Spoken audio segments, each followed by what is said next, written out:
So let's start. This is welcome to one more ACME talks in soft and research skills development within the framework of our joint course and joint activities with the Greek master students and also the Erasmus students. This is the last talk, the last lecture before the exams. So I was expecting, more of the students to be here. This is also a material that is going to be checked and examined. I would like to welcome Mr. Manolis Lourakis. It's a great pleasure also for HM. Let me also improve the digital skills of someone. It's a great pleasure to welcome Manolis. Manolis is he was a former student of us in Hellenic Mediterranean University as an undergraduate student. Of course, he's a mature student since he had a career as a flight officer in the Greek military air force. Now he continues his studies as a PhD student. His work is mainly related with the identification and the application of new pedagogies in engineering, in STEM education. So Manolis, he's a Scrum Master. He has the training in order to apply this technique that he's going to present. This is one of the topics of his PhD. So Manolis, the floor is yours. I would like to thank you once again for your contribution. And let's start the presentation. And at the end, please keep all your questions. The questions can be typed on the chat, but also during the Q&A period, you can ask directly the speaker. Towards the end, let me, one more.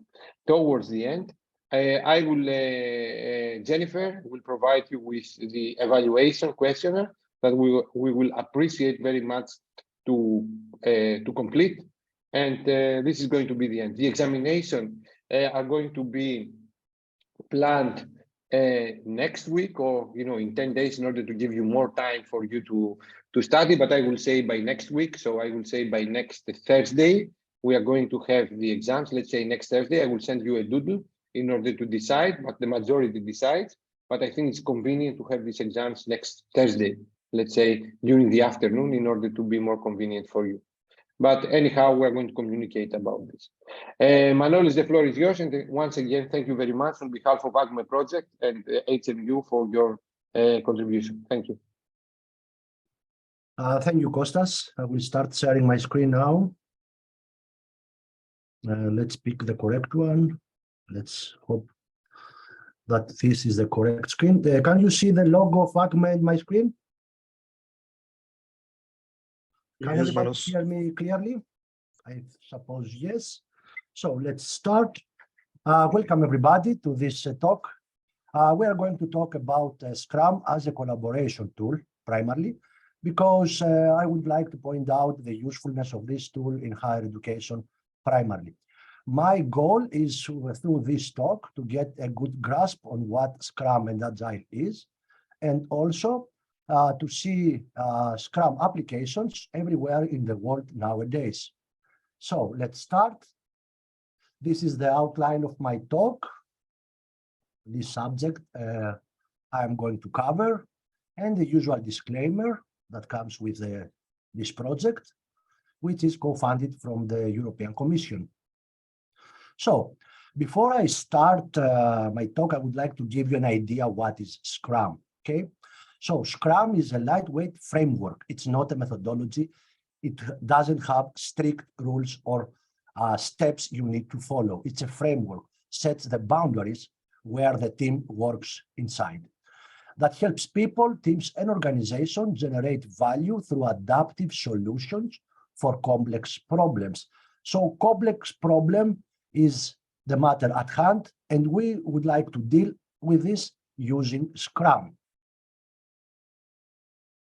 Scrum is founded by two people that we're going to see later on in the slides, and it is based its function on empiricism and lean thinking. Empiricism means that the processes recommended by the framework have been tested in the real world, in the enterprise, and they are successful already.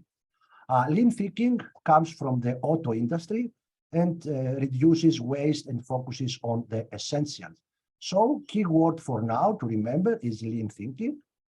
And let's move on with the Scrum function, which Scrum employs an iterative incremental approach. So it cuts the whole project into smaller pieces in order to optimize predictability and control risk.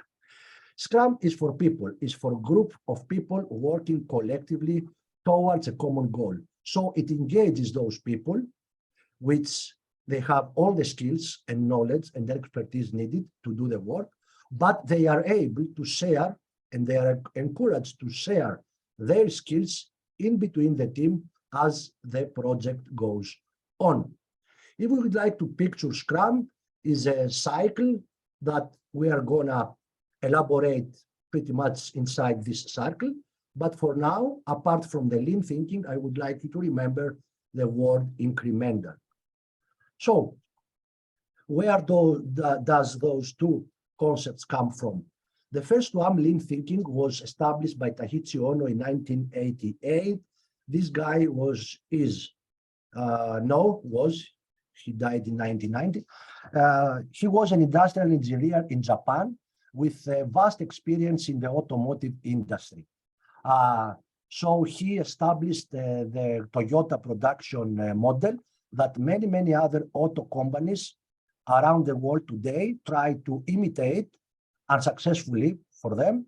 That's why Toyota remains up to date the top seller in cars globally. The incremental approach was defined by those two gentlemen, Hirotaka Takechi and Ikujiro Nonaka, in 1986, in their paper in the Harvard Business Review, in which paper they described for the first time how overlapped teams can work together incrementally towards a common goal. In this paper in 1986 in Harvard Business Review, from those two gentlemen, we can find first the term Scrum, which comes for what you see in the picture. This maneuver in rugby that is played in Britain, in the Commonwealth, Australia, Canada, New Zealand, etc. It's a maneuver from the players that they hack together across the opposite team, where they try to obtain possession of the ball, and then by simple repetition and pushing the other team, they want to advance for the goal, so for the purpose of the team. So Scrum is short for scrummage, which scrummage is what you see in the picture. Scrum was born in 1995.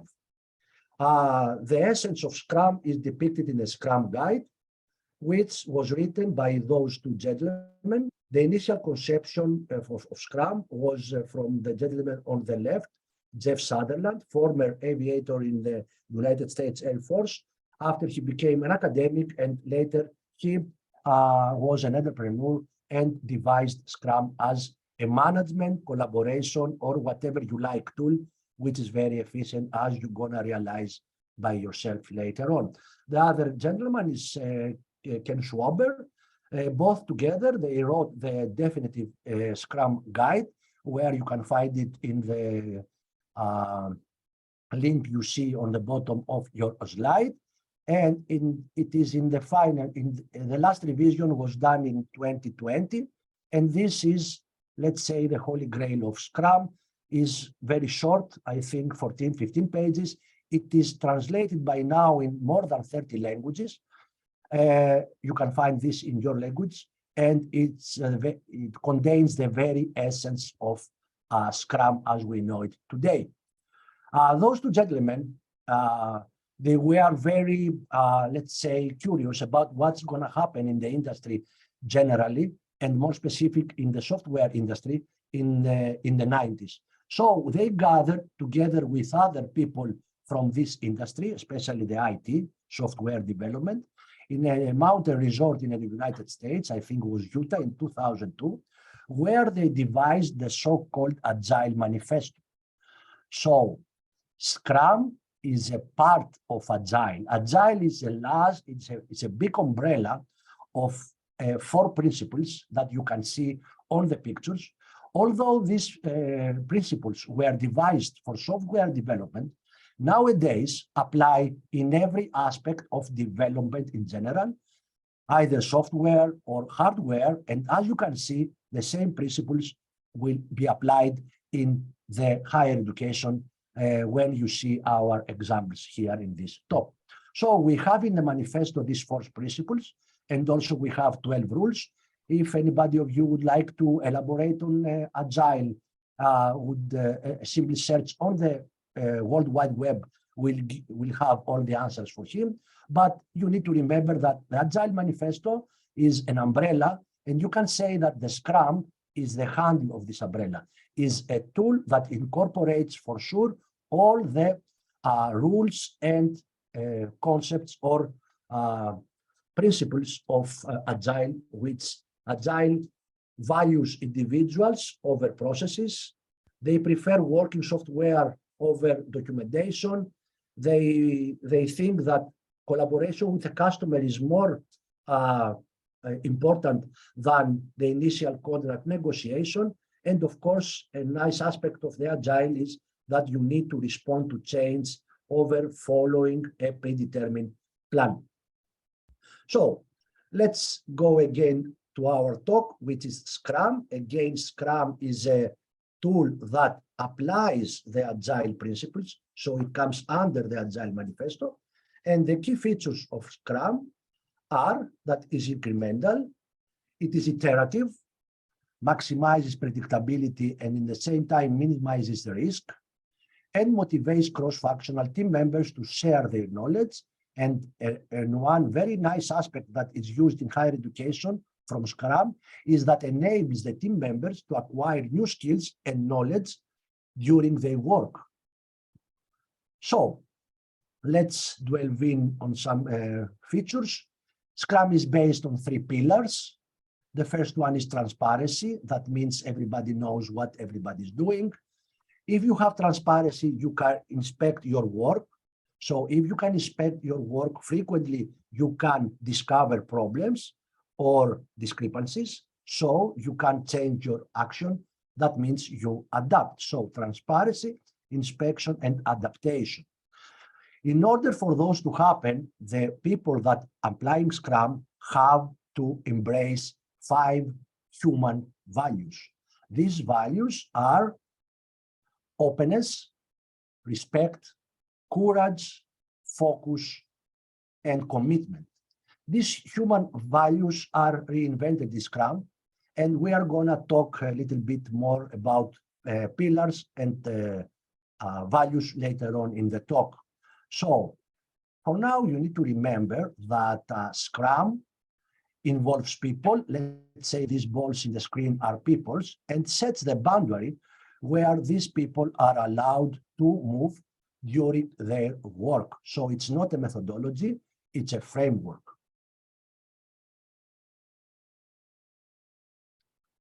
Who are the people that involved in the Scrum framework? They have 3 distinct roles. We have this product owner, which is a single person. Another single person, and very crucial for Scrum, is the Scrum Master. And we have the rest of the people that are doing the hard job of developing a product or making a software or making knowledge in the case of universities. How it is done? It is done with the cadence of 5 separate events. We have the container event, which is called the sprint, and it is the working period in which you have divided your project length. For higher education, let's say we have a semester, and we divide the semester in 14 days or 1 week periods in order to complete several steps of our projects. Each sprint starts with the sprint planning, where you decide what you are going to do. Each working day, you have to meet with your Scrum Master to hold the so-called daily Scrum, which is a very short meeting, usually studying. You don't sit around a table for this meeting. At the end of your sprint, you have the sprint review, where the team demonstrates what they have managed up to now.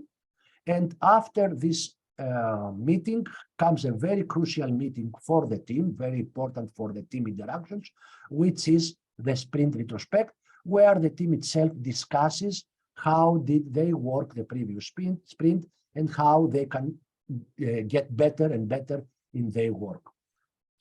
During the sprint or the Scrum project, what is produced, it is called the artifacts.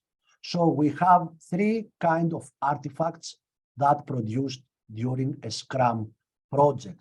The first one is the product backlog, which is the list of the items need to be done in order to complete the final product, the final goal.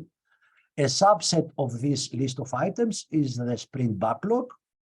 And at the end of each sprint, if the team is successful, they have an increment. So they have a small part of the big project, which is ready to go in the shelf and wait for the other increments to be completed in order to form the final product.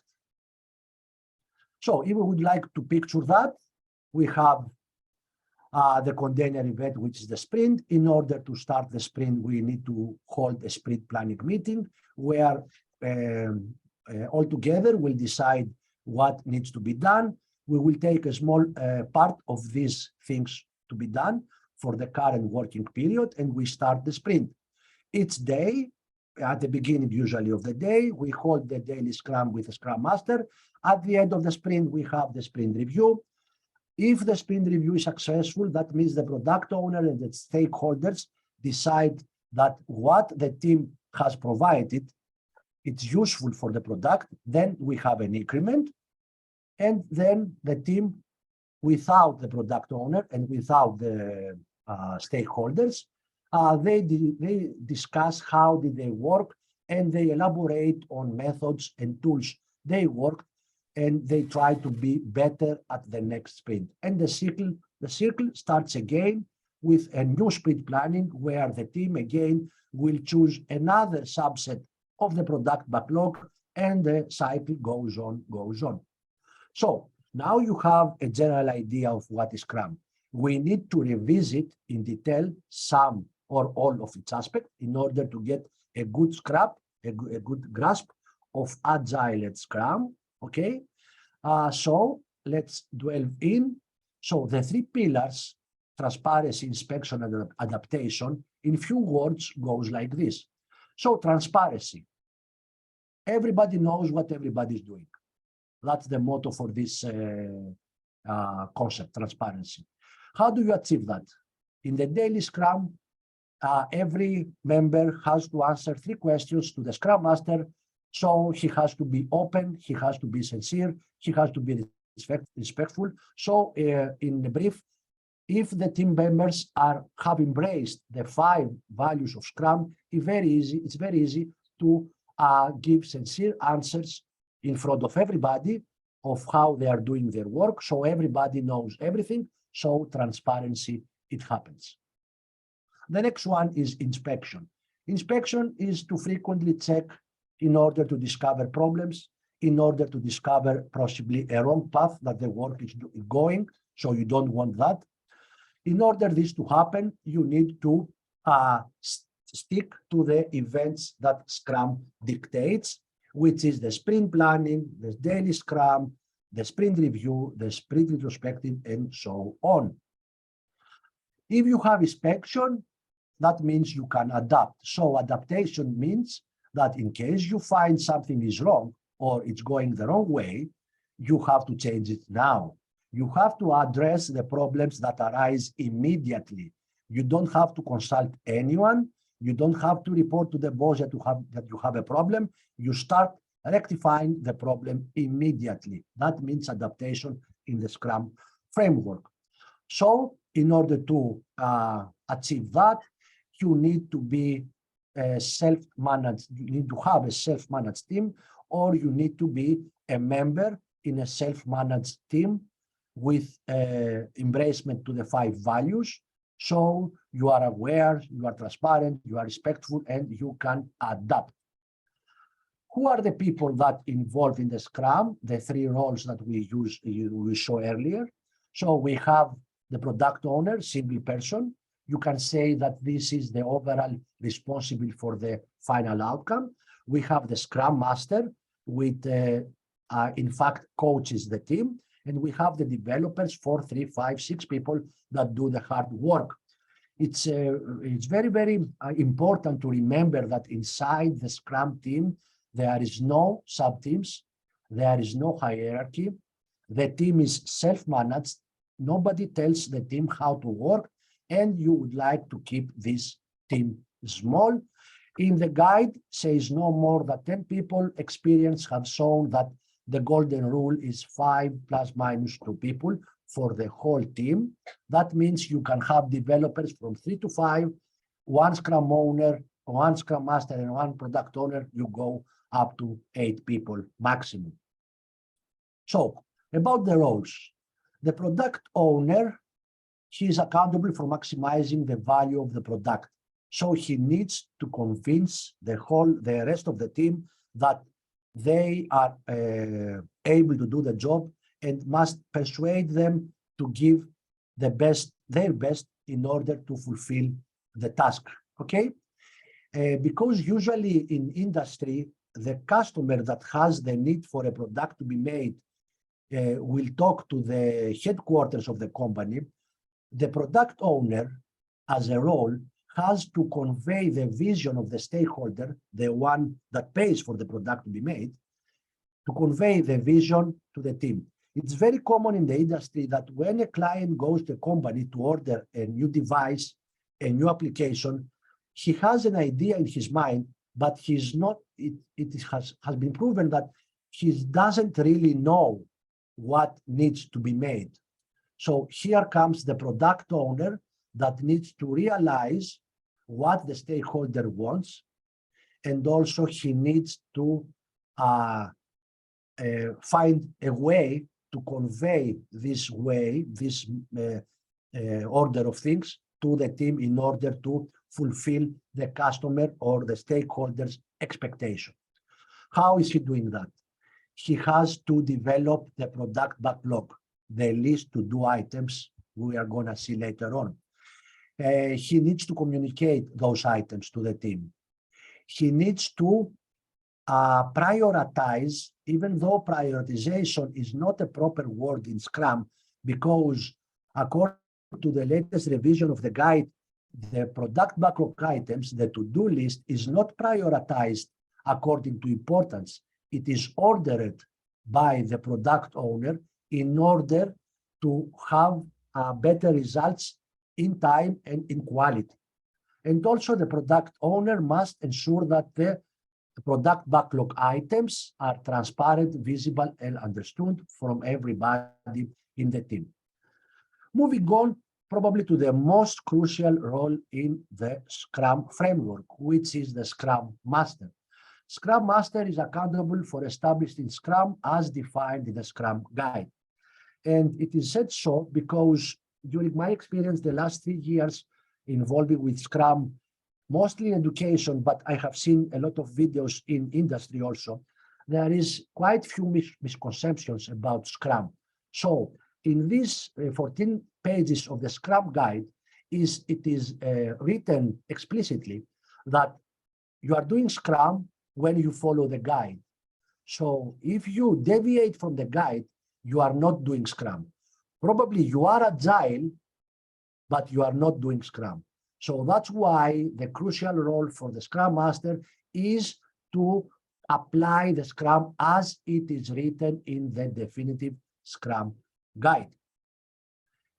Who is he? He is a leader who serves the team, doesn't lead the team, doesn't give orders, but he leads by example, probably, because in the most of the cases, especially in the industry, Scrum Master is one of the developers, is one of the team that's doing also hard work in order to complete the task.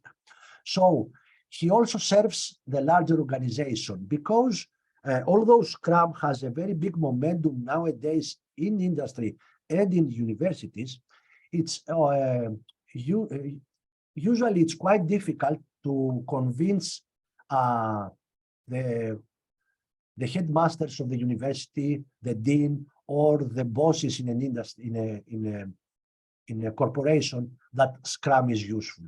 So another role in the Scrum Master is to answer the questions that the headquarters have according to Scrum. How does he do or she do that? He's coaching the team members. He's helping the Scrum team focus on the goal, and most important, he is removing any problems that the team members may face. And also, last but not least, ensures that all the Scrum events, as we saw, take place within the time box. And we come to the most important part according to the product that is made.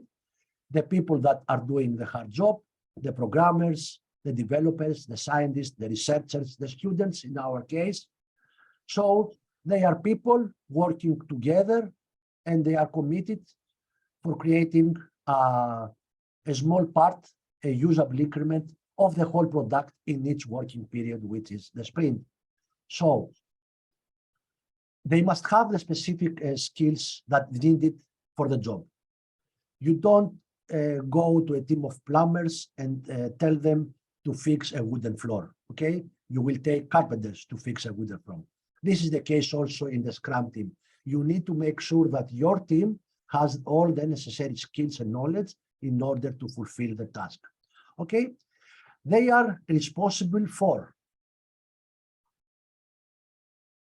creating a plan for the sprint. Because they are self-managed, they need to decide by their own how they are going to work, what times, what days, at what time frames inside the sprint, of course, what tools they are going to use. And they have to keep in mind that each action they do in the team has to give quality to the product. So what you see there, the definition of done, is a written rule, a written criterion that says when the job is done, okay? So we have definition of done for the product backlog items, when the product backlog item is completed. It is written, it is clear. When the increment is complete, it is written, it is clear, and so on for the final product. They need, the developers, they need also to adapt their plan, because as you may have already understand, Scrum is quite dynamic, is quite flexible, gives a lot of freedom to the people applying it. So you must be adaptable. You must be agile with the literal meaning of the term. You have to have dexterity, if we can say. And of course, if you embrace the 5 values as a team member, you must hold each other accountable as professional with respect, openness, etc., etc. Let's now see a very, very informative video about the Scrum Master, which is a key role. It's only 3 minutes long. Please verify that you are hearing the video sound.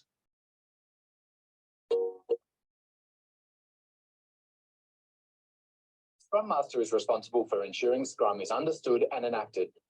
Scrum Masters do this by ensuring that the Scrum team adheres to Scrum theory, practices, and rules. The Scrum Master is a servant leader for the Scrum team. The Scrum Master helps those outside the Scrum team understand which of their interactions with the Scrum team are helpful and which aren't. The Scrum Master helps everyone change these interactions to maximize the value created by the Scrum team. Scrum Master service to the product owner. The Scrum Master serves the product owner in several ways, including finding techniques for effective product backlog management, helping the Scrum team understand the need for clear and concise product backlog items, understanding product planning in an empirical environment, ensuring the product owner knows how to arrange the product backlog to maximize value, understanding and practicing agility, and facilitating Scrum events as requested or needed. Scrum Master service to the development team. The Scrum Master serves the development team in several ways, including coaching the development team in self-organization and cross-functionality, helping the development team create high-value products, removing impediments to the development team's progress, facilitating Scrum events as requested or needed, and coaching the development team in organizational environments in which Scrum is not yet fully adopted and understood. Scrum Master service to the organization. The Scrum Master serves the organization in several ways, including leading and coaching the organization in its Scrum adoption, planning Scrum implementations within the organization, helping employees and stakeholders understand and enact Scrum and empirical product development, causing change that increases the productivity of the Scrum team, and working with other Scrum Masters to increase the effectiveness of the application of Scrum in the organization. So there you have it. Let's quickly review. The Scrum Master facilitates the Scrum events, helps the product owner manage the backlog and interact with the team, removes impediments for the team and helps them self-manage, and make sure everybody is using Scrum correctly.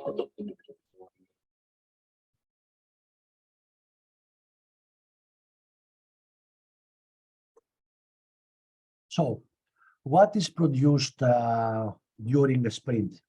Whatever is produced during the Scrum framework, it is called the artifact. We have three kinds of artifacts in the Scrum framework. We have the product backlog, the sprint backlog, and the so-called increments. Each one of them leads to a different aspect of the complete product. So, the product backlog, if we finish all the items, we have managed the product goal.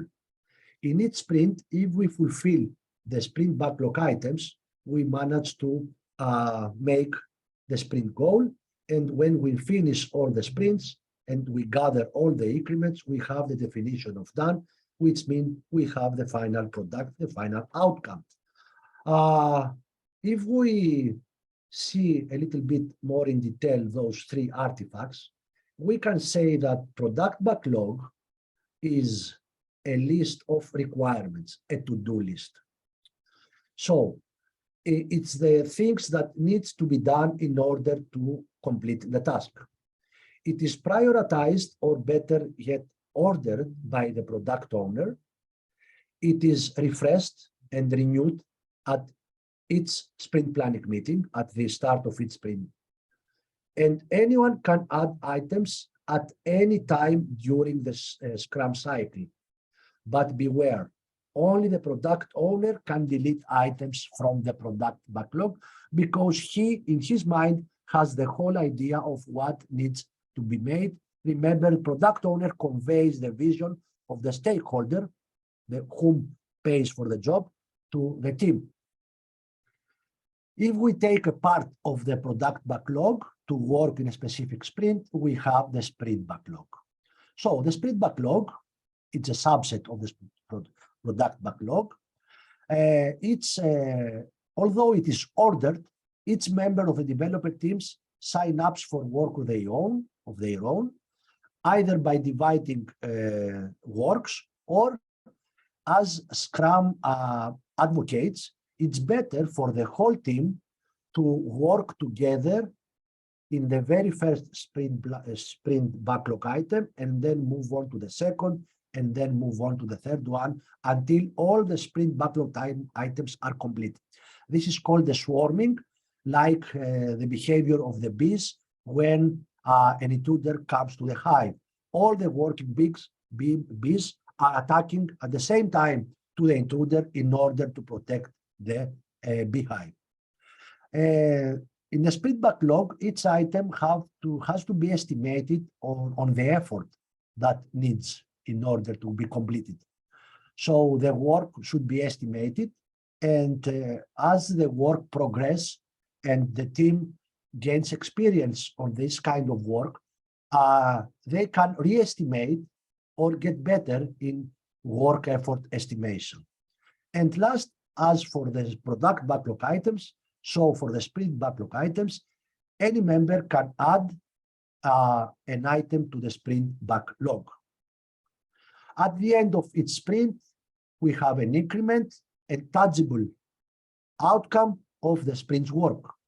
So the increment represents the result of each sprint, the result that adds value to the product, not documentation, no manual itself, the actual product.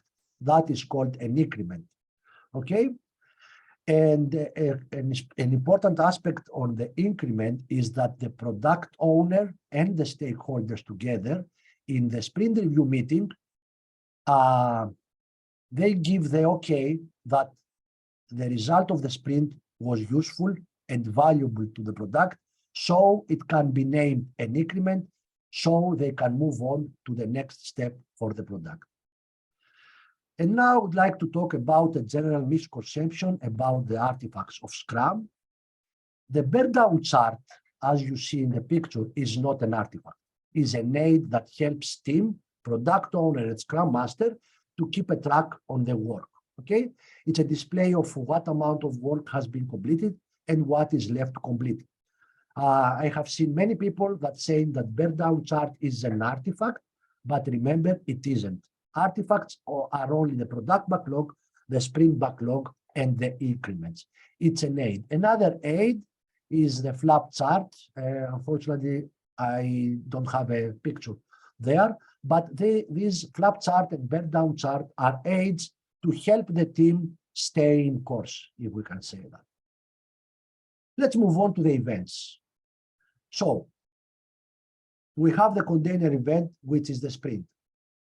Starts with the sprint planning, where everybody collectively decides on what needs to be done, and they document this list of items. Afterwards, the work starts, and each beginning of each working day, the Scrum Master for 15 minutes meets with the developers team, the people that are doing the work, and they discuss what went wrong, if there are any problems, and in what stage is every member's work. What are you working now? I'm working on this. What are you going to do next? I'm going to do this. And moves on to the next person next to him. So everybody has an idea, of what is being doing towards the sprint goal. At the end of the sprint, we have the sprint review, where the team must demonstrate, preferably, and not give a PowerPoint, demonstrate the tangible product of their work during the sprint. In this demonstration, it is important to be there, the product owner and the stakeholders, the customer, the people that pay for the job, because you as a team member need the feedback from them. And if everything went wrong, you have an increment, so you can move on with the sprint retrospect, in which meeting only the developers and the product owner discuss in a free manner the interactions with team. How did they got in each working day? Are there any personal problems with some members? Do you have personal problems with your family? Did the tools the team used were efficient? Or was the time enough for the sprint? And all this stuff that has to do with the way of the team worked and not with the actual product. So now you have a quite good, I think, quite good grasp on what Scrum is. It's time to see who uses Scrum today. So today, all these kind of services and industries uses Scrum. And if I would like to be more specific, this is the brand names of enterprises that are using Scrum. And remember, Scrum is for complex things made by a group of peoples. And here now you are going to watch a very interesting video on how Scrum was applied in a fighter jet manufacturing in Sweden.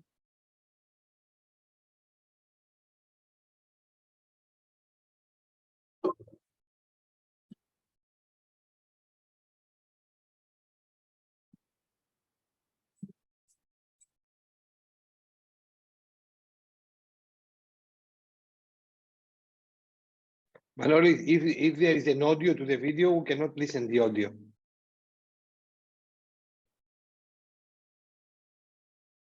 But you could listen the audio in the previous video? Yes, correct. In this one, no. Okay, I don't know what I Yeah. have to do in order to. Don't worry, go on, because I think that you have done everything correct. Because when you share the screen, you have in the previous video, obviously you have shared the sound, so this is not a problem. So it's a problem of the integrated video here. Okay, we can skip the video, no problem. Or probably we can.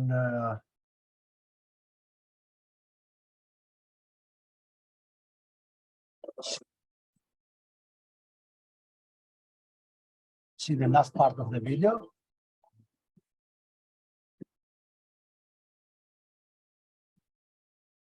This is the latest model of this fighter jet in Sweden, made from by Saab Industries.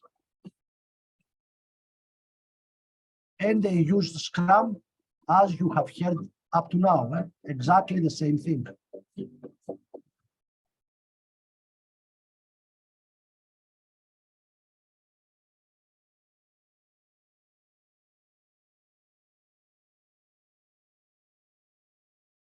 So let's move on for application of Scrum in secondary education. Mr. Willy Winans, about 15 years ago or 20 maybe, he consulted with the inventors of Scrum, Ken Schwaber and Jeff Sutherland, and he saw the potential for using Scrum in education, and he devised the so-called EduScrum. He is a middle school and high school teacher from Netherlands. He is still alive and very active in the EduScrum. And EduScrum, we can say it's a version of Scrum adapted for secondary education. So, enables teachers and pupils work together in tackling complex, challenging problems and pursue learning goals, learning outcomes of the highest possible value in a productive and creative manner. Although the majority of the things you have heard already stands for EduScrum also, there are some deviations. So in general, it promotes the autonomy of the students, gives students wings to fly, to spread and fly by their own. It has an agile mindset, values the student more than the process of learning. The difference from the Scrum is that we don't have a Scrum master, we have a team captain. That's a major difference from the actual Scrum. Again, it's a framework. Again, the teams has assignments to do. And what I would like to say now, after we see the EduScrum network, which is spreading, I can say rapidly, about Scrum in secondary education, what I would like to keep from the EduScrum is the team formation, because I think it's a very, very valuable checklist in order to form the teams if you like to apply Scrum in higher education. So according to EduScrum, the team formation is based on qualities and skill, and it is on each team member. So it is a prerequisite that the team you made as a teacher needs to have all the available skills, all the necessary skills. So what are the criteria for the team formations? So the skills and knowledge should be complementary. So you have in the, how do you say, cross-functional team. You need to balance gender distribution, because in these young ages, gender makes a role in the team. Teams could be changed for each assignment, so you don't need to hold the same team for the whole semester or for the whole school year. And the most important thing that we also here in HMU have realized by our own experience is that team composition should not, and I say again, should not be based on friendship between the team members. It didn't work, it will not work when everybody in the team is a friend to each other.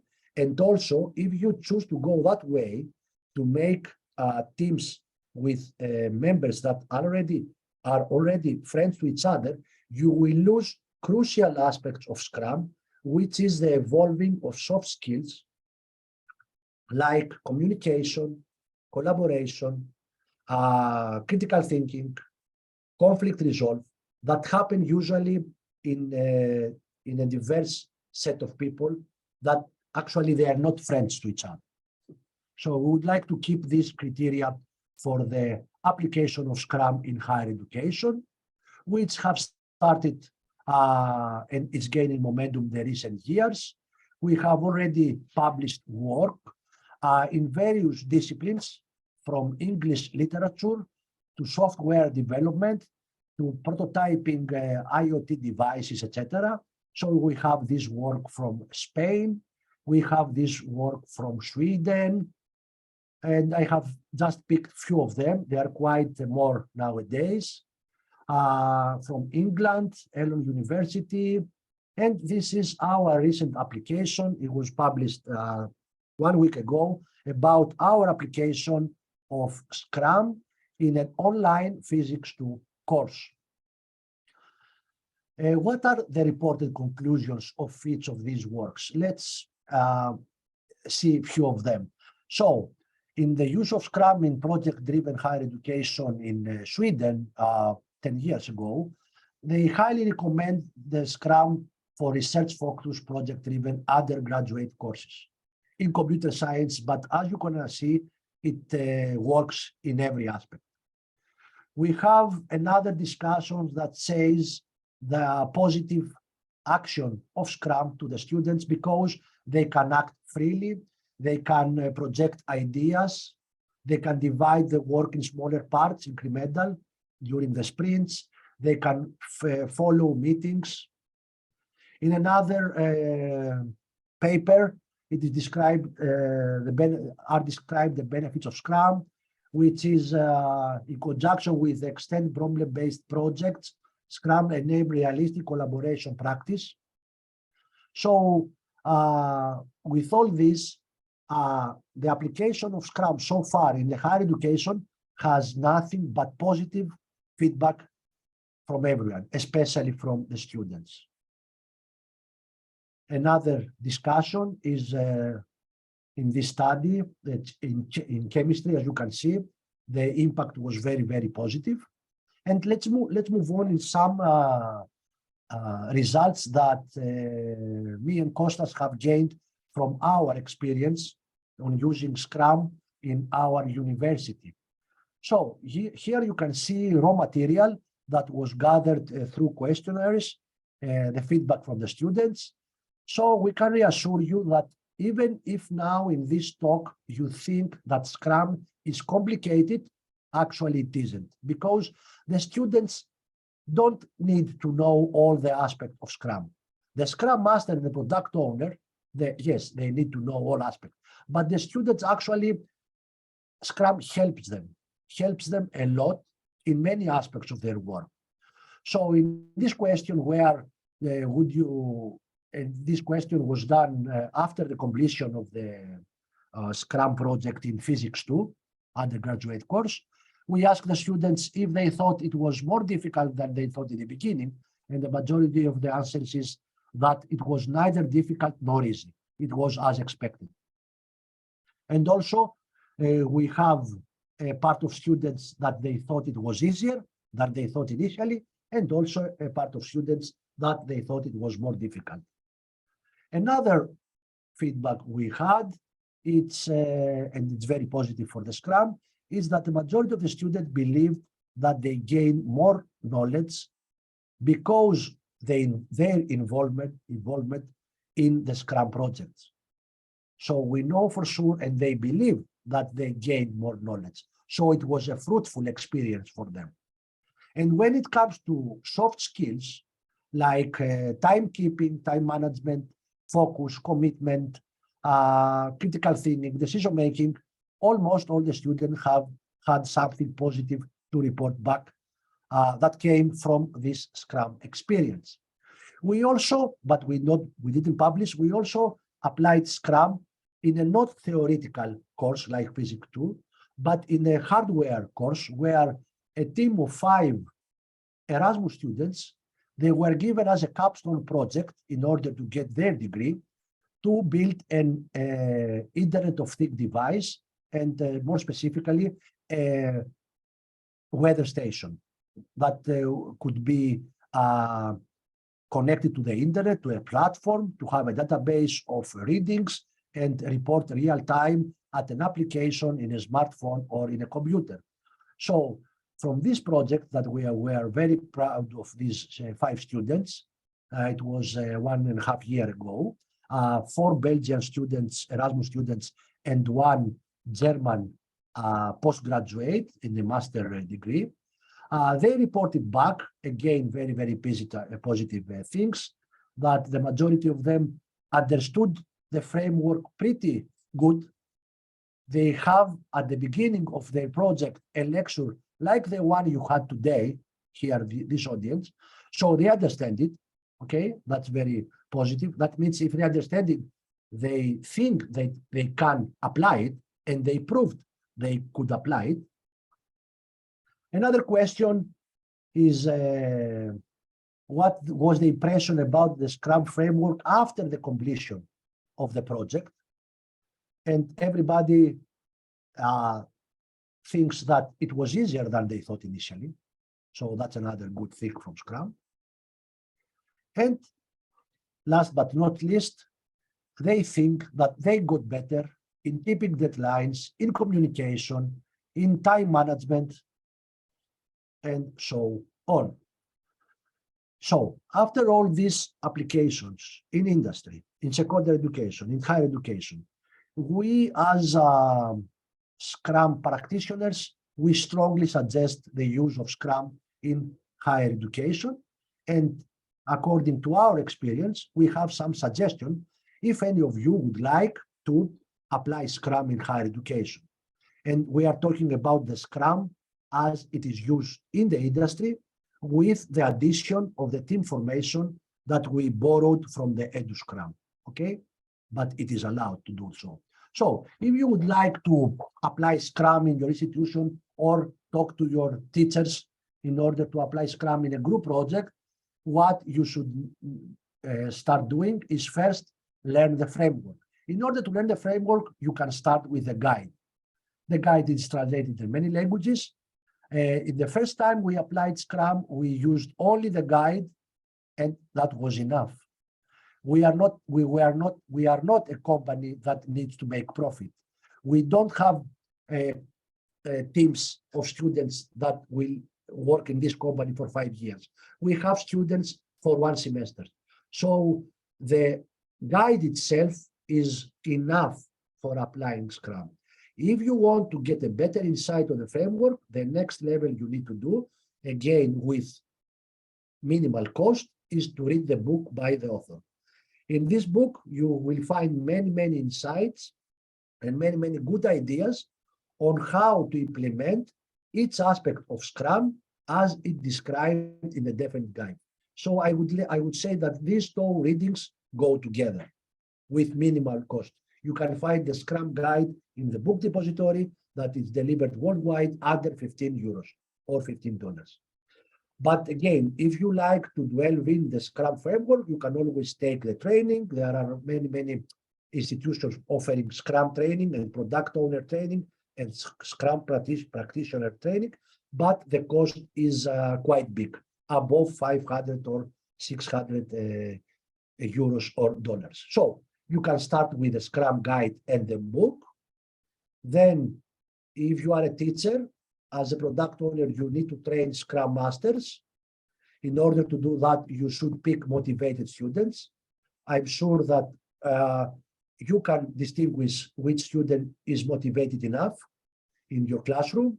You don't need many, you need so many as the teams you are going to form. So motivate the students, give them the guide, and coach them frequently using Scrum of Scrum. What is Scrum of Scrums? You as a product owner also take the part of the Scrum Master, and once a week or once every 2 weeks, you gather the Scrum Masters of each team and discuss with them the Scrum framework. And you need 1 Scrum Master for each team. Let's move on in team formation. You need to divide the teams. not by friendship as a criterion.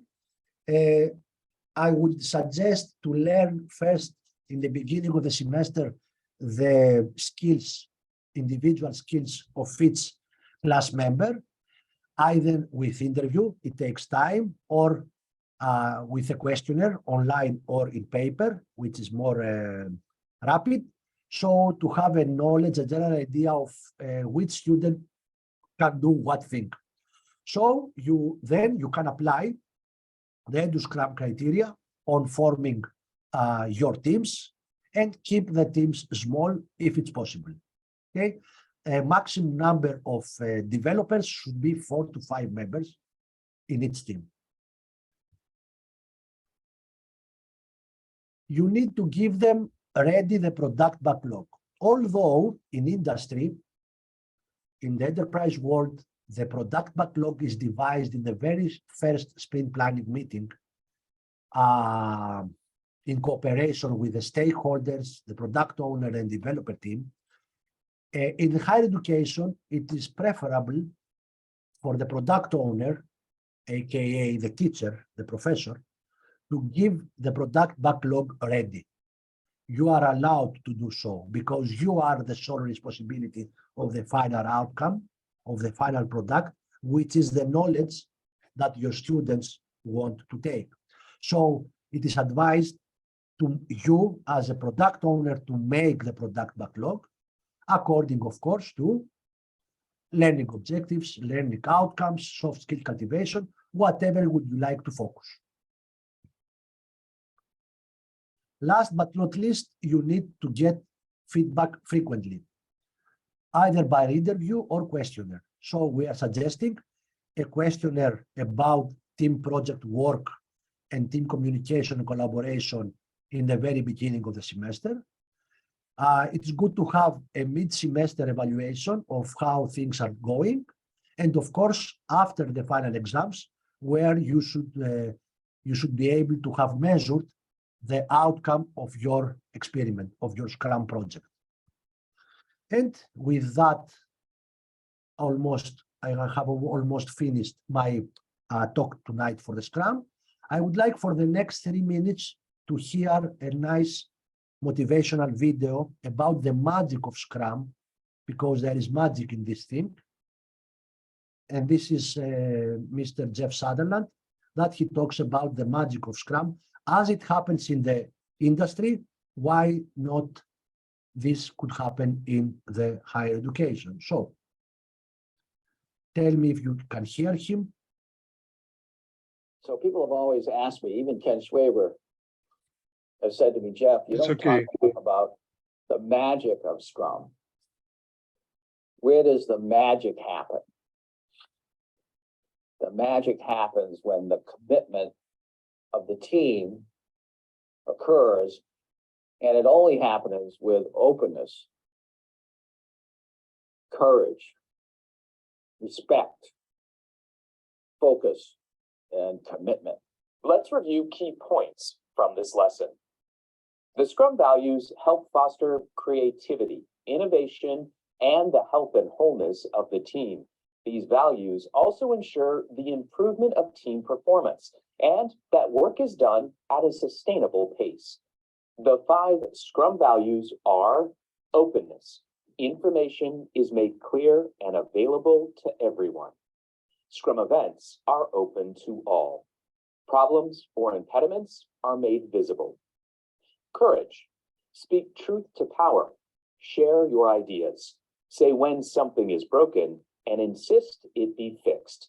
Be willing to step up. Respect for people and ideas, including those that differ from your own.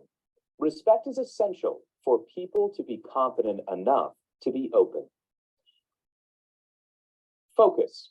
The team is working together to meet a clear, common goal each sprint. Focus helps reduce disruptions so the team can stay on task. With focus, your work becomes faster, more efficient, and better. And finally, commitment. Committing to your team, the sprint goal, and the SCRUM values themselves.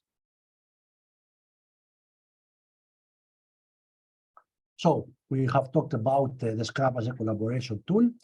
I try to give details and cover all the topics that you see in this third from last slide. Thank you very much for your attention, and I am at your disposal if there are any questions. Thank you, Manolis. Thank you very much for this very informative and very nice presentation. Please stop sharing the screen, and if the questions they are going to request to place it again, you will do it. Are there any questions from the audience? Because I have some. Okay, I can see the hand of Giorgos Mesarchakis. Giorgos, the floor is yours. Thank you. Yes, thank you very much.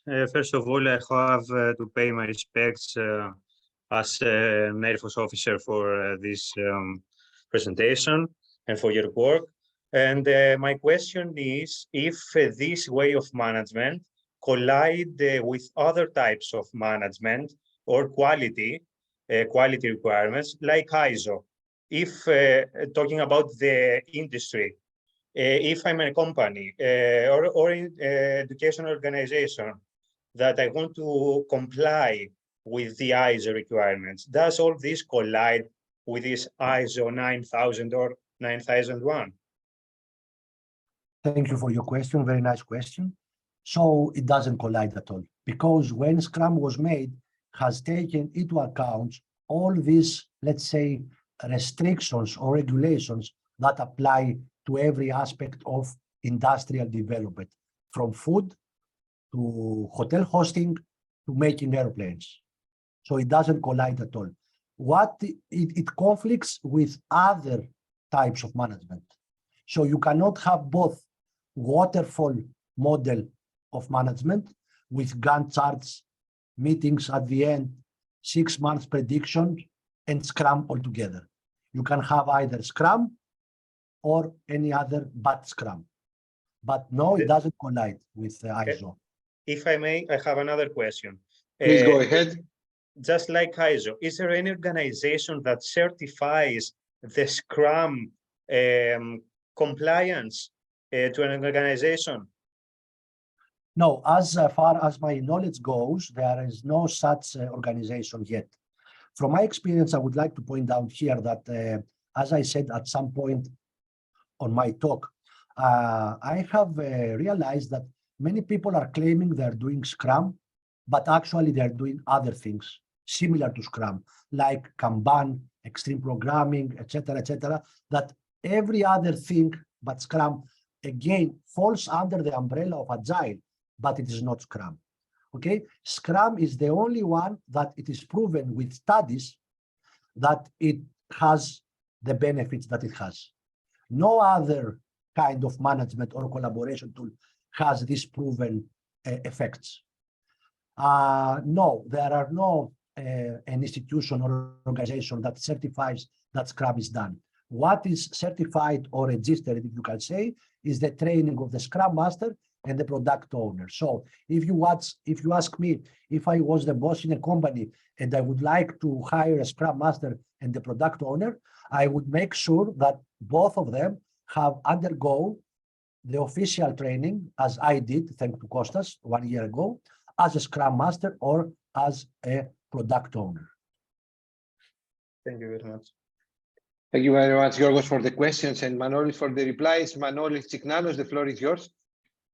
Yes, hello. First of all, I have to say there is a good presentation. My question is, can a Scrum manager can be a part of the development team in the same time? Yes, actually Scrum encourages that.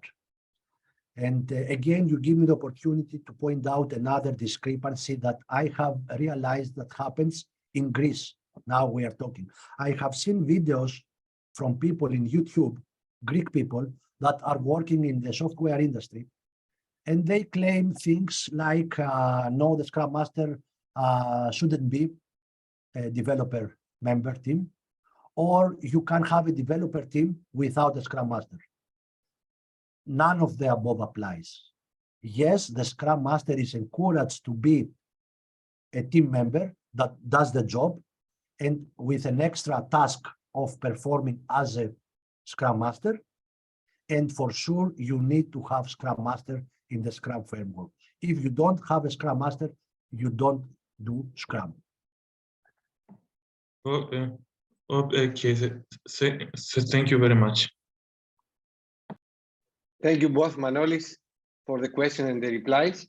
Any other question? So I have some questions, Manolis, that I would like to ask. First of all, I will continue somehow the question from Yorgos Mesarchakis, and I would like to ask you, I mean, compared to other collaboration frameworks that I'm pretty sure that they exist, what are the advantages and disadvantages of Scrum? And according to your opinion, if there are disadvantages, that, you know, in everything there are disadvantages, what are your suggestions in order to improve this framework? So let's talk about collaboration techniques or networks. And if I may focus in the higher education. Right now, there is a major trend worldwide with project-based learning, problem-based learning, flipped classroom. All three concepts involve teams of students working on projects, either PowerPoint presentation, either constructing a device, either making an essay, whatever kind of project you can imagine. So these concepts have teams of people working together without specifying how these teams are going to work together. And here I think comes the Scrum as a collaboration tool, very, very valuable collaboration tool, not only for making this, the team of students work efficiently, but also to cultivate among them a critical soft skill like time management, like communication, like critical thinking. Again, and the drawback in this is how you, as a teacher, instill the 5 values of Scrum in your group of students. That's the hardest thing a Scrum practitioner has to deal, especially when it comes to students, because students, they don't get paid for what they've done. If you are in a company and you know that if you work well, you will get paid, you get compensation of your work. Probably it's easier for you to be persuaded to apply Scrum correctly and adhere to openness, courage, respect, focus, and commitment.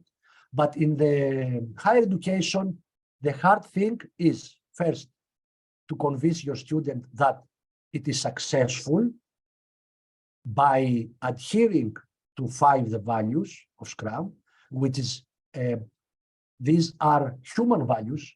And if the person, the team member, hasn't got by the time he enters the university these values from the family of the previous education, it will be difficult for him to embrace these values. So that's the major drawback. Another drawback for Scrum as a collaboration tool is that you need the teams to be small enough.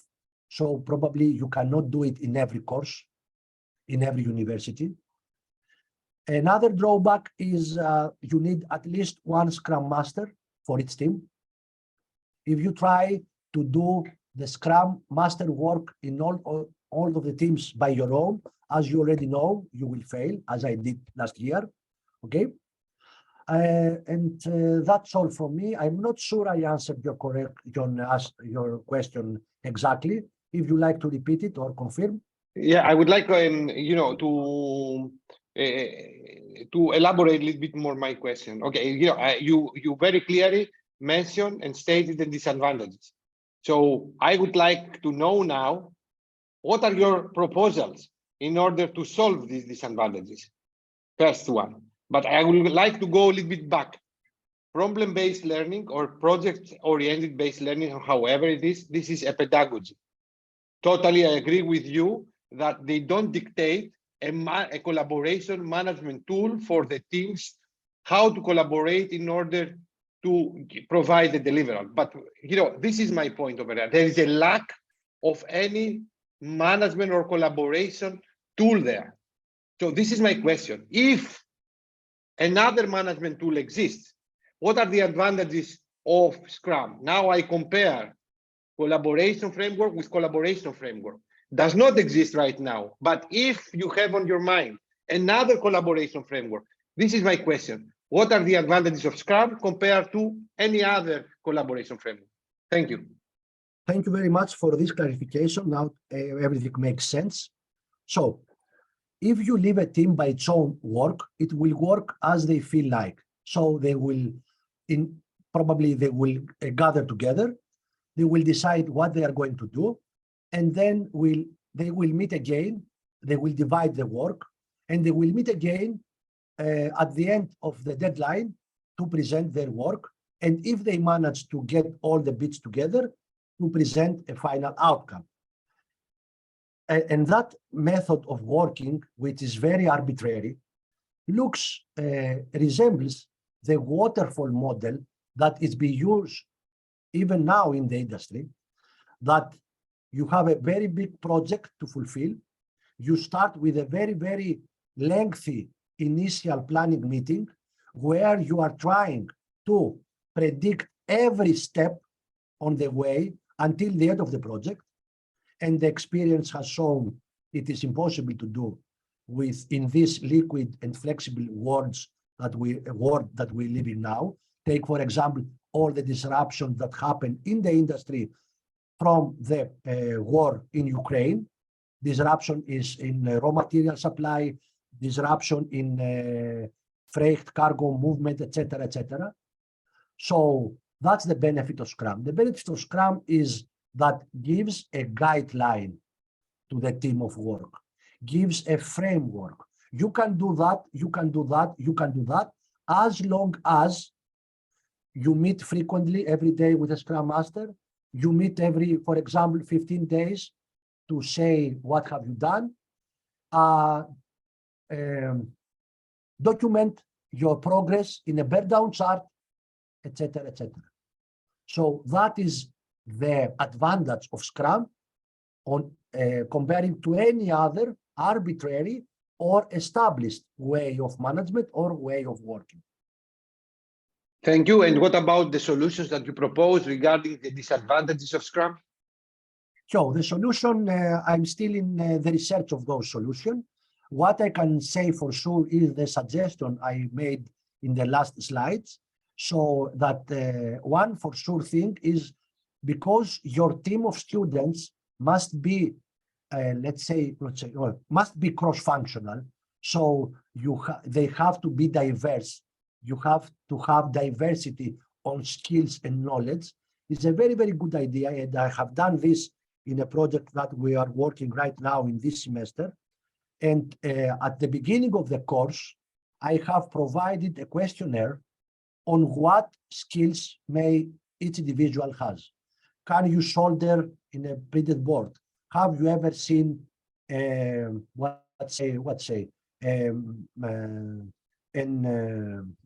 for example, a drilling, a power tool?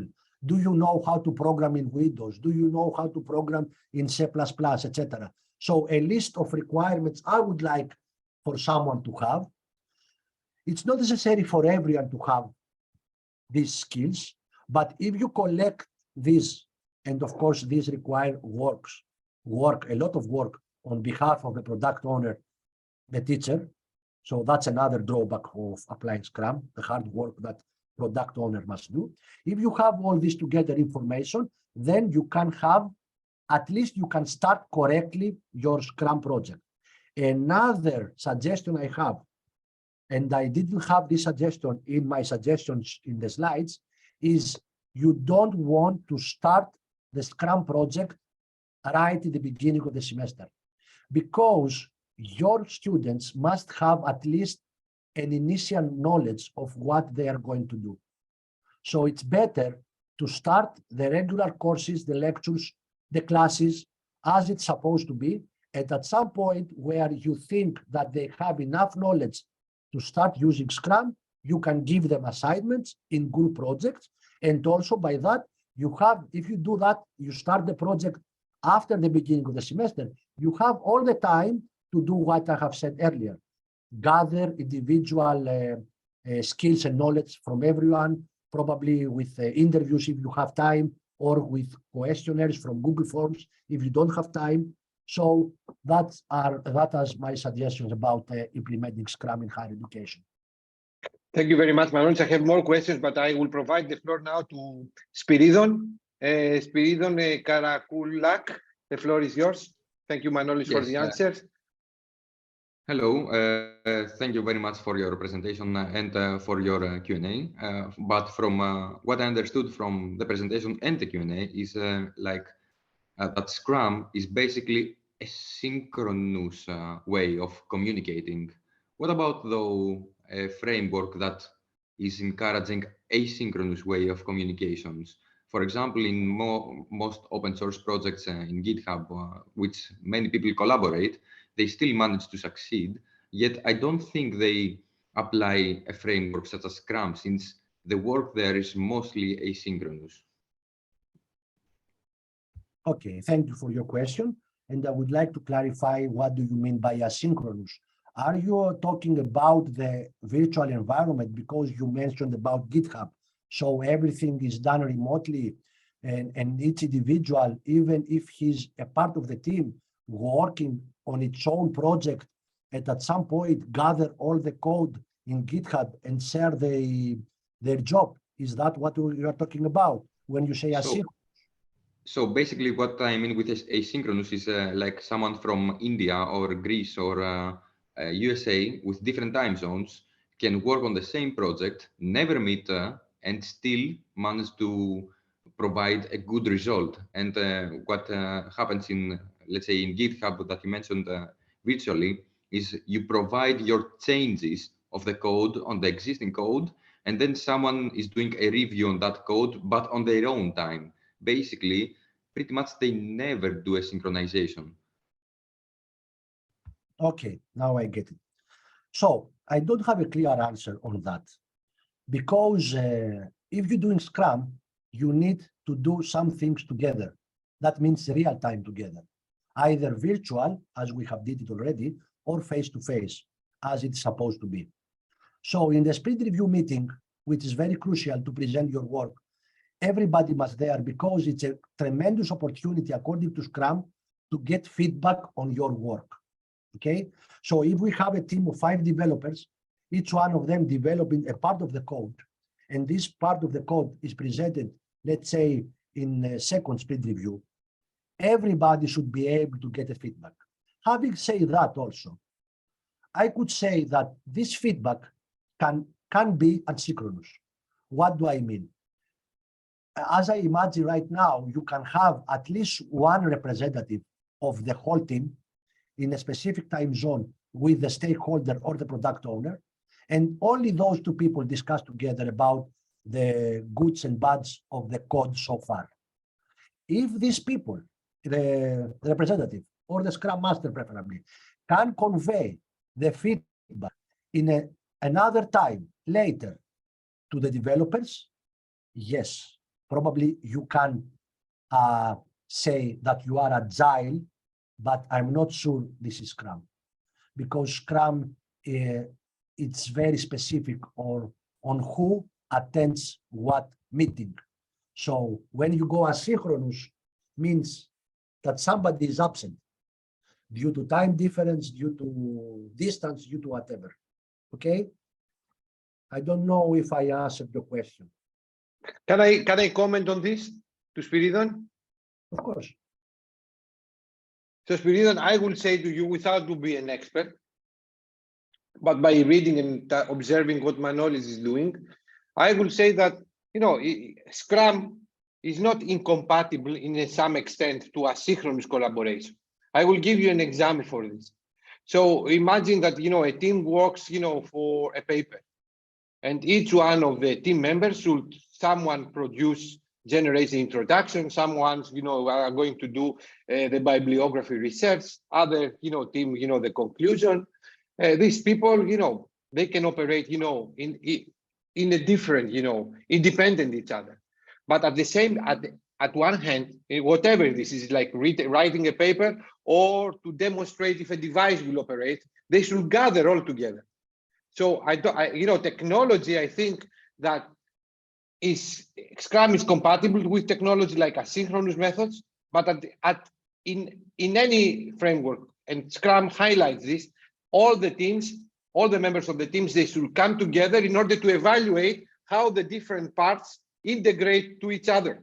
So whatever you mentioned, because I don't know, probably you're a programmer or whatever you are, another, framework, but even if they work in this framework independent, in some states, they will come all together in order to check how the different parts integrate very well in order to have a final product.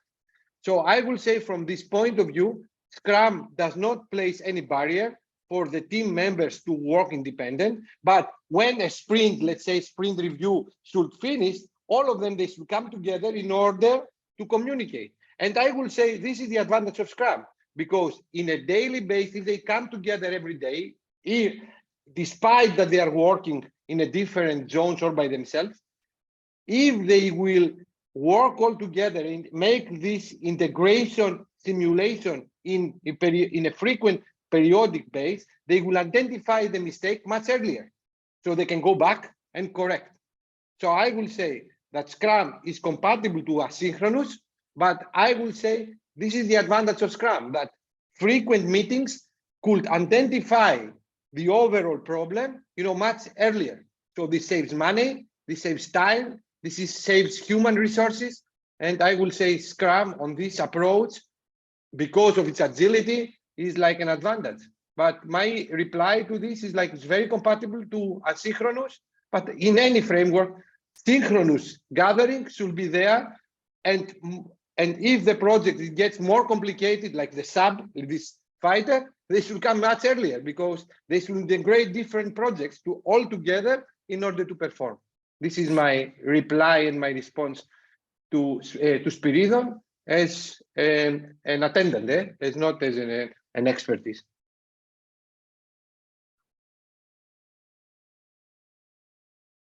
What happened to Spiridon? Here.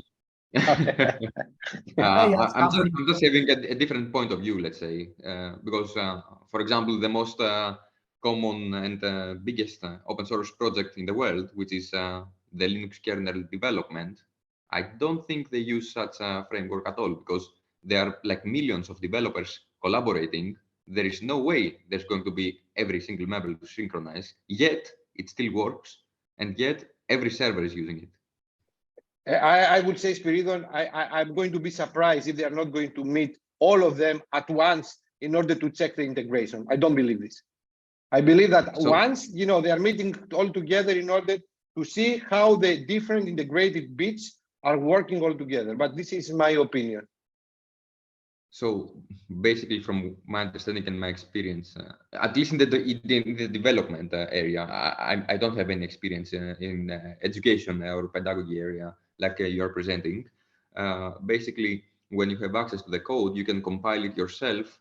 And if you compile it and it works, basically it's something like gathering together and see that your project works that you are saying. And this is the reason many bugs happen in general in software, because you can't, let's say, think of everything.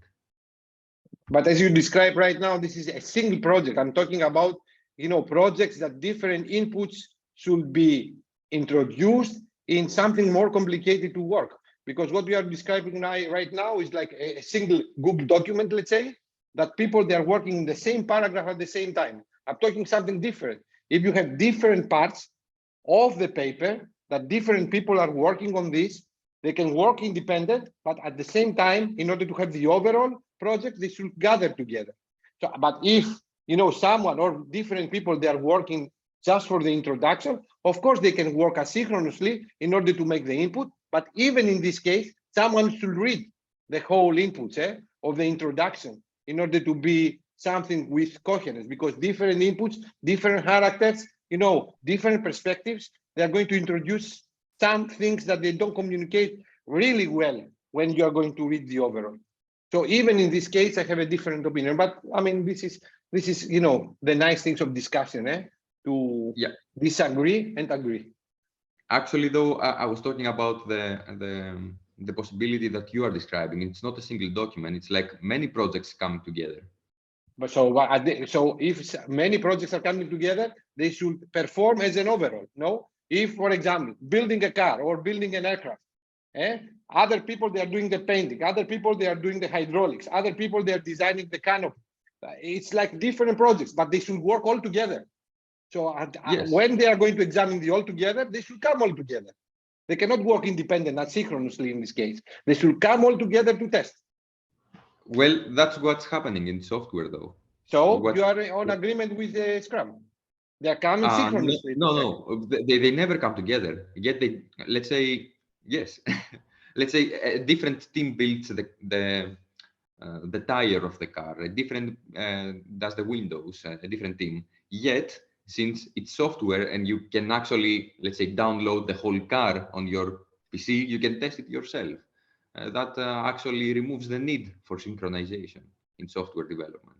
Probably, this is a different, how can I say, expertise. But I think Scrum started, from programming.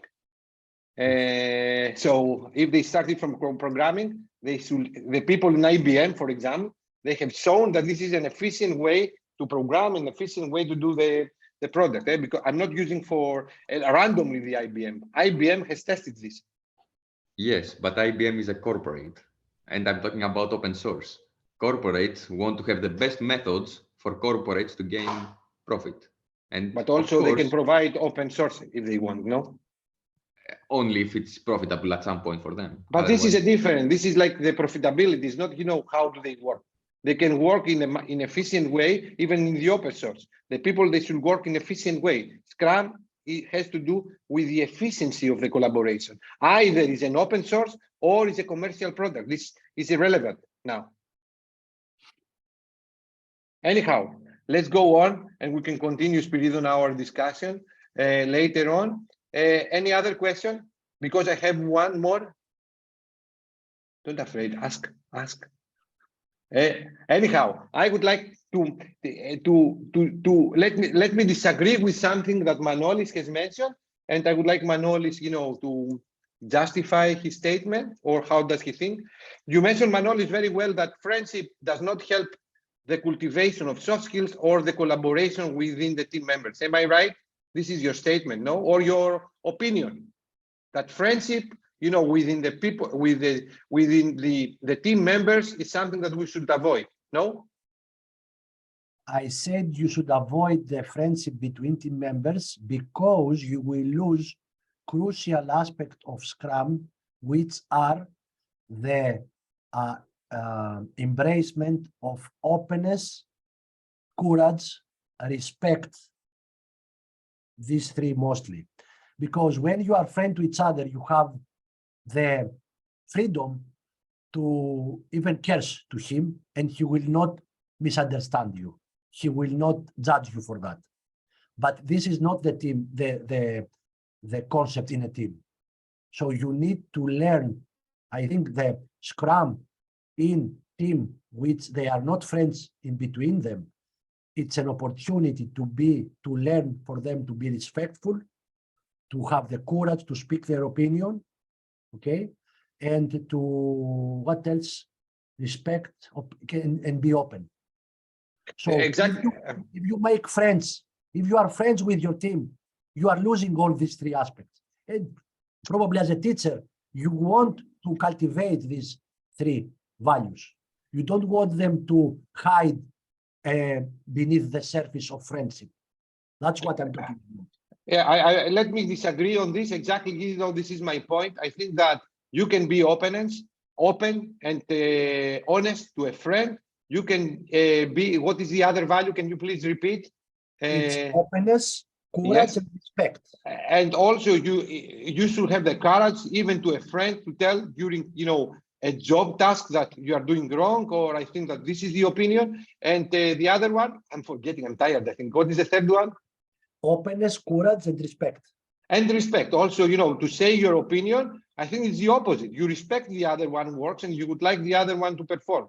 I will say in this point, Manolis, that it's not friendship that destroys these values, in my opinion, but I think it's cultural.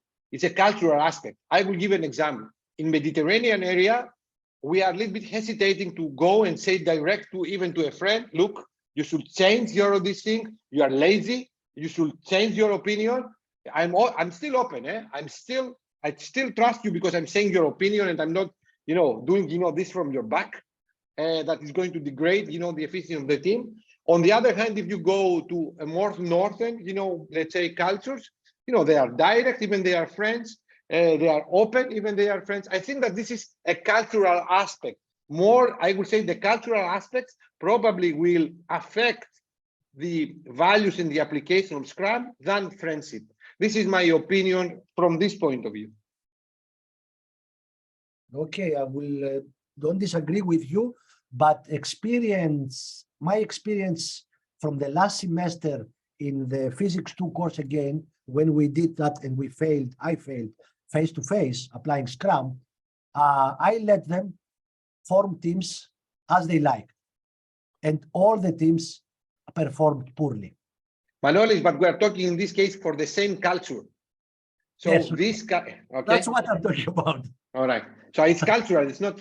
I mean, yes. And I will say you have not failed. The main conclusion that we got is Scrum cannot be applied to 200 students, for example, because of the reasons that Manolis has already mentioned. You need a lot of human resources, and you need to persist, and not all the people are motivated to be devoted. So it's a nice filtering Scrum, I will say, in this opinion. You place the demands of the market, how the people they should learn based on the student-centered approaches, and then you can filter out who can do it or who is not mature to do it. This is like a filter, a net. If you would like to apply it massively, this is the benefit of Scrum in this at this level. The floor, Yasu Thanasis. The floor now is to. I will stay just a moment because it's the security.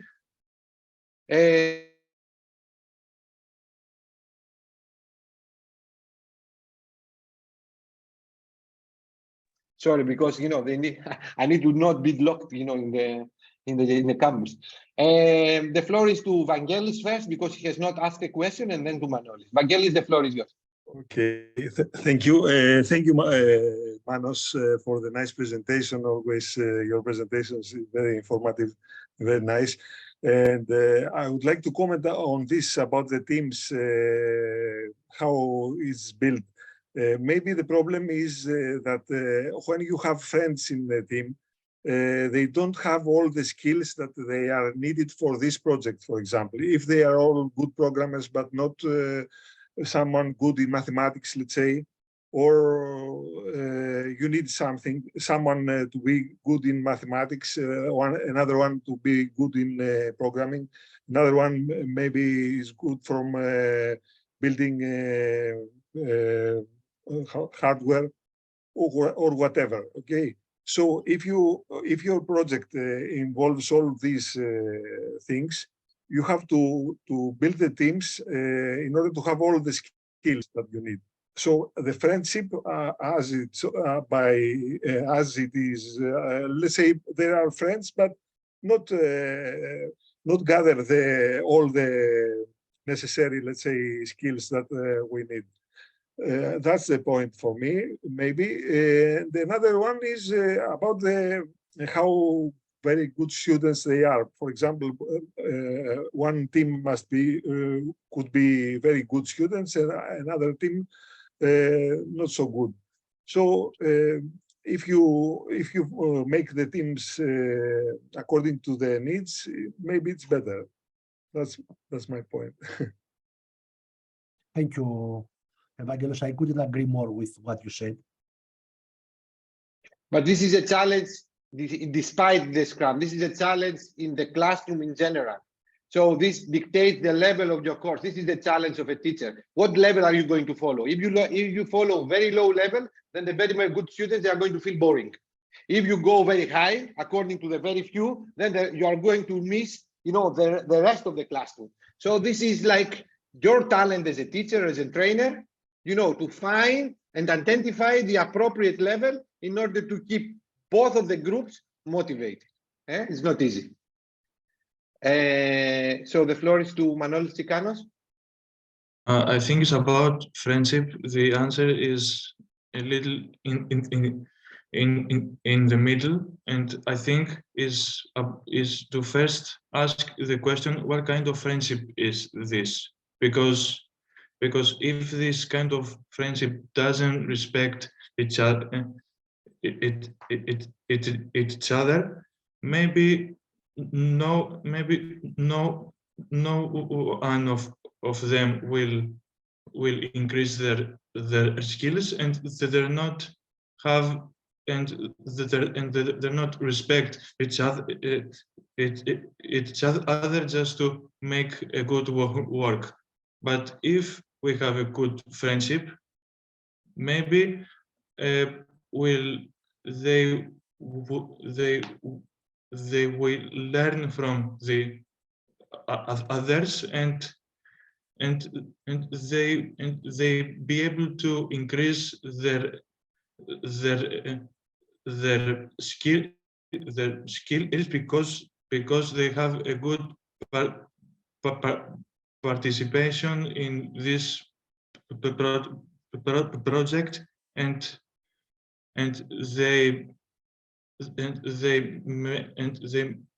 they do a good production. Yes, I would like to add, thank you, Manolis, for this insight. That's a very good insight, actually, because the measurement of friendship, as you describe it, do we know what kind of friendship is this? That's my criterion of why I wouldn't like to have friends in any kind of friendship in between the teams. Usually, actually, I would like to separate. If I know that those two guys are friends together, they are mingled together all the time, I would like to separate them to see how they handle. If me, and this is personal me, as a Scrum practitioner, okay, as a Scrum practitioner, because again, as Manolis said, you don't really know what kind of friendship they have in between. So yes, but if we know this friendship is good because they have good participation each other, maybe we'll finish the project more earlier, and they might be a good work in this yes, project. The question is, how do you know the kind of friendship they have? That's the big question. By testing it in this project. And if you see they can't work, then you separate it. Yes, okay, this is an aspect you can try usually, yes, because Scrum is flexible. Doesn't anyone tell you that you have to have the same team composition throughout the semester? So thank you, Manolis. That's an idea of applying Scrum probably, and see what happens. Thank you. Even though that this is a very hard, hard issue regarding friendship, because in teams in general, they used to say one for all and all for one, and this requires, this emotion, that friendship is emotion, because if you check the values of Scrum, these are the values of any good team. Friendship now creates the emotions. So are you keeping the emotions or not? This is very hard, because in some cases, one for all and all for one needs this emotion. It's not like a very warm head and very cold heart, as we used to say in the critical moments of sport events or decision making. This is, we are in the borderlines, in my opinion, which is a good decision making than the emotions to affect the decision making. This is we are on the borderline, and we can discuss for this forever. So I would like to thank all of you. I think Barzokas has implemented Scrum in Olympiacos. I don't know if Barzokas has applied Scrum. Definitely, if this is the case, Panathinaikos does not. But at least, Survivor, the best, now they have split the friends in this case. But anyhow, I would like to close this event. and this session right now. Manolis, thank you again. The length of the Q&A proved showed your good impact regarding this presentation. I would like to thank all the participants, the students, our colleagues in HMU, in general in the AGBE network. This is the last talk regarding this round. We are going to have the exams next week regarding students, and we are going to continue next semester with Athena talks in the soft and digital skill development from another perspective. So I would like to thank all of you. Have a nice night. Enjoy. I will upload. Manolis, please send me the presentation slides after this session will finish, and I will upload also the video. Everything will be available to the Moodle platform that we are using. So thank you very much. Please take a few moments. Open the questionnaire, the evaluation question to your computer right now to make the evaluation. This is essential for us and George Puskitakis in order to make the deliverable. So thank you a lot. Good night, Kalinikta. And First of all, can I ask you about the exam? The exams you will receive an email. It will happen by next Thursday. Okay? Okay. Thank you right. very much. Bye-bye. Thank you very much, Manolis. Okay, buenas noches. Thank you. Tu Canarias. Buenas noches. Bye. Bye. Bye. All right.